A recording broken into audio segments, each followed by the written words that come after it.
you guys doing today? This is Vergil here with Team S2N. So pretty much we played the locals. I got top 2. Placed second against Toby. He plays first. The better player. Pretty much is a deck profile for Angel Feathers. This is actually my wife's deck. She never plays it, so I figure I'll try it out for the tournament. You a damn lie. So just tell me what you guys think. So pretty much my starter was Black Candle.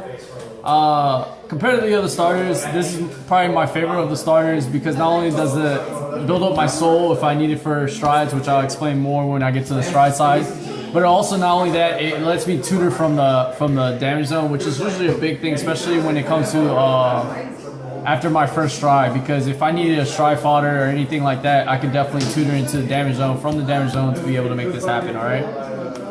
Next I'm going to go into my triggers. So of course, I'm running, to my personal opinion, the best trigger currently until set 7 comes out, which is Critical Hit Angel, just for the soul charge factor. Also, again, for the same concept as what the starter was for. Same stride. I'll explain it more once I get to the strides. But it has a great ability. It does definitely put into the soul, give it +3 to any rear guard or the Vanguard itself. And the reason why it's good, it makes some combos where if I'm not able to hit with the 9K right at the moment, I can definitely soul charge this, make it a 12K, and then build from there. After that, I'm running 4 Nociel, which is pretty much now officially a staple for Angel Feathers. Nociel, Happy Bell, Nociel, just to be able to use her ability, not in GB skill, makes it work so much better. And not only that, I can target face down cards, so like pretty much I can turn stuff face up. Hence why when I get to my grade 1s, you'll notice that I don't run the counter charge P shield. So when I was putting this together, I figured might as well run this. It's a very standard type thing. Is how I figured it would work a lot better in any situation if I ever needed to tutor out of the damage zone again. Next one, of course, the one, the only, on the watch list, Dr. Royd. So I see and I understand why this is limited to 1. I'm not gonna lie, it's an awesome card. The minute you get to GB1, he is officially your MVP for this deck because just the ability of being able to counterblast 1, choose 2, doesn't matter if it's face up, face down, just choose 2 from your damage zone, grab those 2 cards and this card, put it back into your shuffle, deal yourself again 2 damage, or deal yourself 2 cards to the damage zone and draw a card. End process, most likely getting one of these that go all over again makes it dangerous because of just with Galvin, any of the ponies, they're pretty much just get dangerous. I mean, I've seen my lines hit almost like to 50K, 60Ks. The highest I've gotten it was up to 80Ks just because I kept tutoring between these 4 stand triggers because all 4 were still in the deck. And literally I just kept going. If I had the counter blast, I was able to do it. It never stopped me. Last but not least, the best heal trigger of the game is Sunny Smile Angel, just because she tutors, she boosts, gives the person that she's boosting +3, and then her being a +3, she goes back to the deck at the end of the turn. Just because of that, I don't have to worry about getting decked out. I don't have to worry about how am I going to put this back into the deck.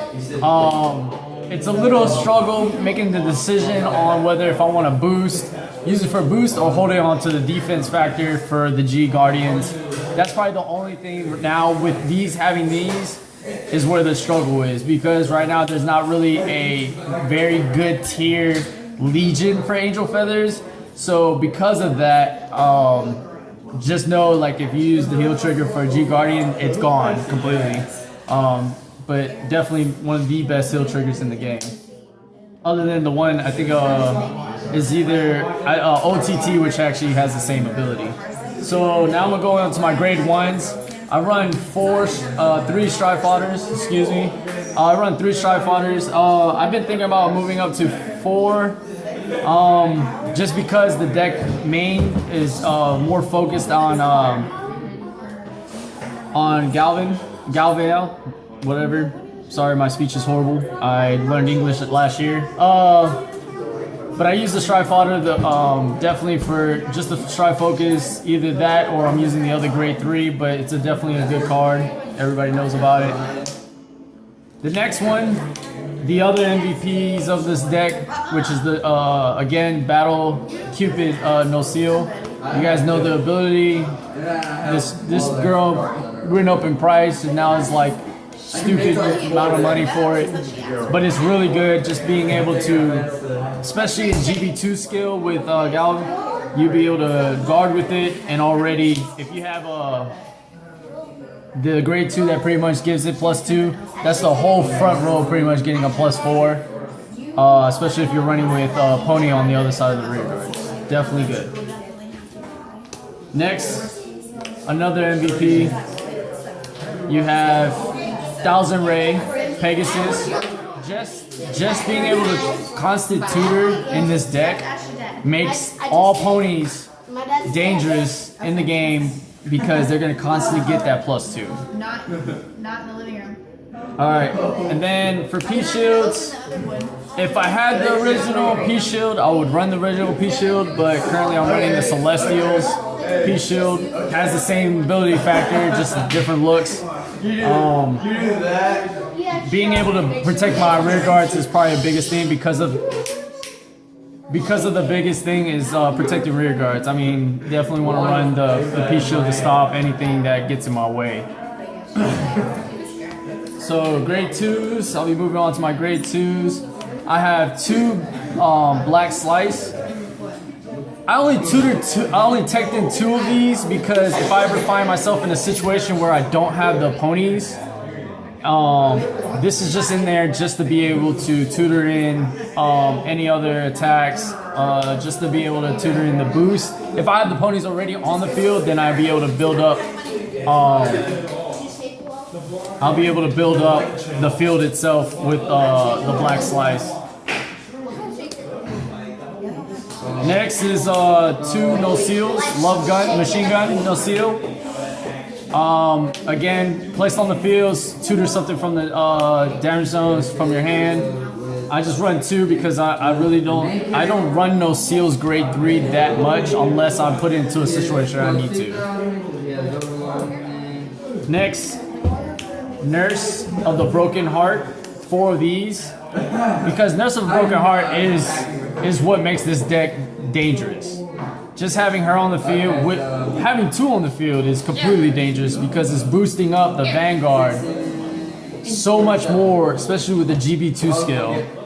And you guys know how this ability works. It's wonderful. It is wonderful. If you have this on the field, pretty much that turn, the stride, whatever I stride it into, or the main grade 3 itself, pretty much is going to be high front lines. I mean, I really don't even need a booster anymore once I could continuously tutor with the stand trigger and with her.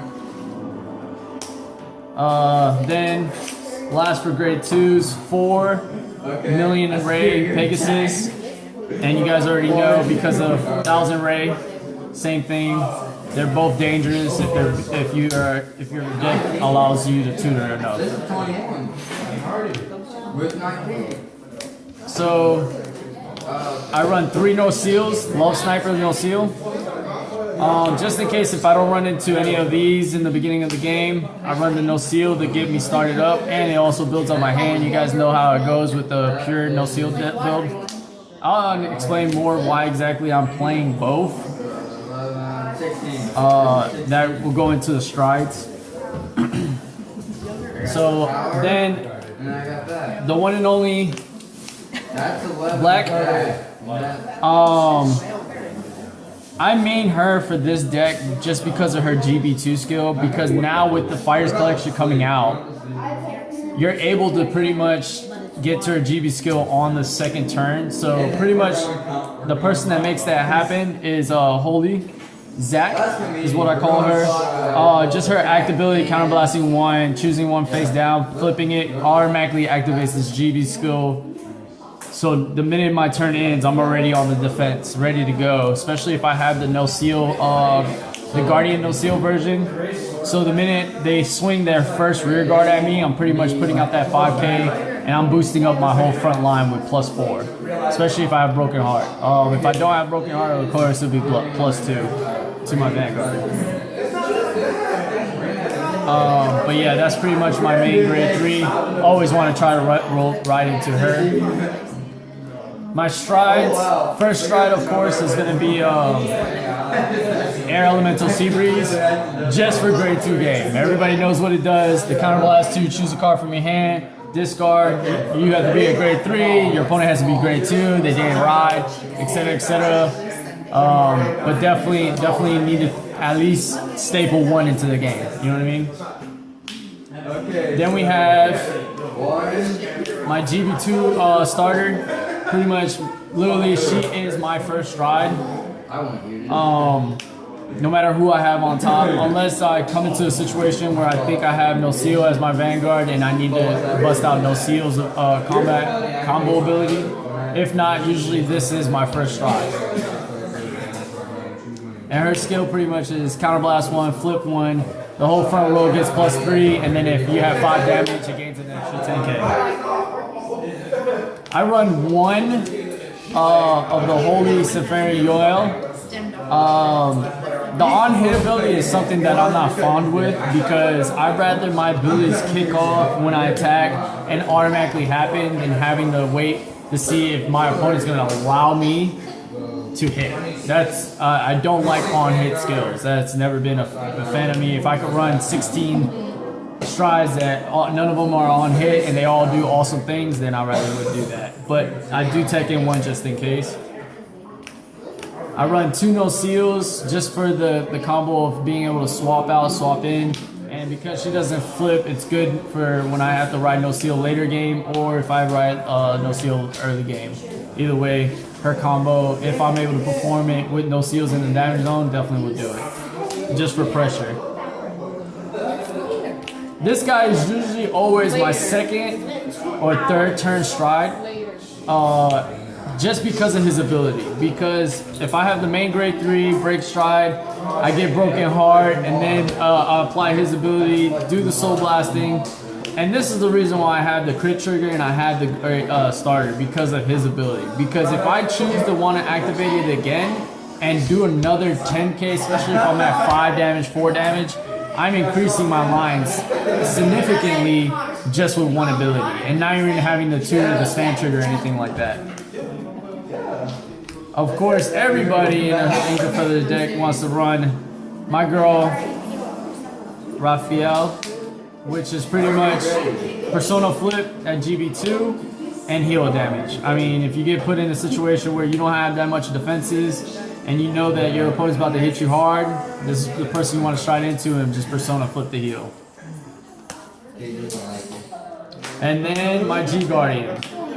I actually like this G Guardian just because it's like a limit break G Guardian, because if I'm at 4 damage, which is pretty easy when it comes to Angel Feathers, I mean, you get the additional 5k. I mean, it's pretty simple. It's not as simple as Bermuda Triangle G Guardian currently, or Enigma Patriot, but I definitely like the ability because of the whole 4 damage. Because usually about the time I activate the 2nd one, I'm at 4 damage. So of course that is my deck profile for Angel Feathers. I hope you guys enjoyed. Definitely like, subscribe, and share us. More subscribers, free giveaways once we start breaking subscribers up to 100. If you guys got any questions about the deck, definitely hit me up. I'll be glad to respond. If it's not me, it'll definitely be somebody that's gonna let me know to respond quickly. And tell your friends, tell everybody. See you guys later.